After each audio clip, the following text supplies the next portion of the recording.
Hello every one അസ്സാം വലൈക്കും. അപ്പോൾ ഇതാ നാളെ പെരുന്നാളാണ്. എല്ലാവരുടെയും ഈദ് ഷോപ്പിംഗ് ഒക്കെ കഴിഞ്ഞിട്ടുണ്ടാകും. പക്ഷേ ഞങ്ങളുടെ ഒരു ലാസ്റ്റ് മിനിറ്റ് ഈദ് ഷോപ്പിംഗ് കണ്ടാലോ. പണ്ടൊക്കെ ആണെങ്കിൽ നമ്മൾ നേരത്തെ കാലത്ത് തന്നെ ഡ്രസ്സൊക്കെ വാങ്ങി സെറ്റാക്കി ഇരിക്കുന്നുണ്ടാവും.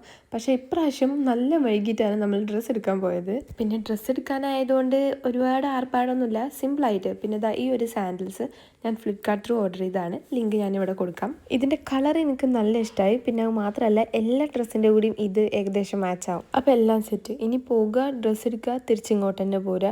എല്ലാ പ്രാവശ്യവും ഇമ്മാൻ്റെ ഒപ്പം ആണല്ലോ ഷോപ്പിങ്ങിന് പോകല്. പക്ഷേ ഇപ്രാവശ്യം അങ്ങനെയല്ല, ഇമ്മയും ഞാനും വാപ്പയും കൂടിയാണ് ഇന്ന് ഷോപ്പിങ്ങിന് പോകുന്നത്. അപ്പോൾ നമ്മൾ മൂന്നാളും കൂടിയാണ് പോകുന്നത്. എപ്പോഴും ഞാനും ഉമ്മയും പുറത്തു പോകണം അല്ലെങ്കിൽ കണ്ടിട്ടുള്ളൂ, ഇത് കാണാൻ വഴിയില്ല. അപ്പോൾ നമ്മൾ മണ്ണാർക്കാട്ടേക്കാണ് പോയത്. ഫസ്റ്റ് നമ്മൾ സ്റ്റിച്ച് ചെയ്യാൻ കൊടുത്തിട്ടുണ്ടായിരുന്നു.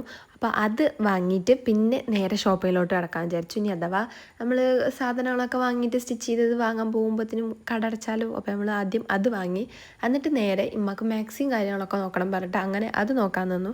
അതിനൊരു മുക്കാൽ മണിക്കൂർ പോയിട്ടുണ്ടാവും. പിന്നെ അത് കഴിഞ്ഞിട്ട് വാപ്പാക്ക് ഷർട്ടും മുണ്ടും കാര്യങ്ങളൊക്കെ നോക്കാൻ വേണ്ടിയിട്ട് നിന്നു. പിന്നെ എല്ലാവർക്കും ഡ്രസ്സ് വാങ്ങിയപ്പോഴത്തേനും അത്യാവശ്യം കുറച്ചൊക്കെ ടൈം എടുത്തു. എന്നിട്ട് നമ്മൾ പിന്നെ ഫാൻസിയിലൊക്കെ പോയി കുറച്ച് സാധനങ്ങളൊക്കെ വാങ്ങി. അപ്പത്തിനും നോമ്പ് ഇങ്ങോട്ട് കൊടുക്കാല്ല, ബാങ്ക് ഇങ്ങോട്ട് കൊടുക്കാനായി.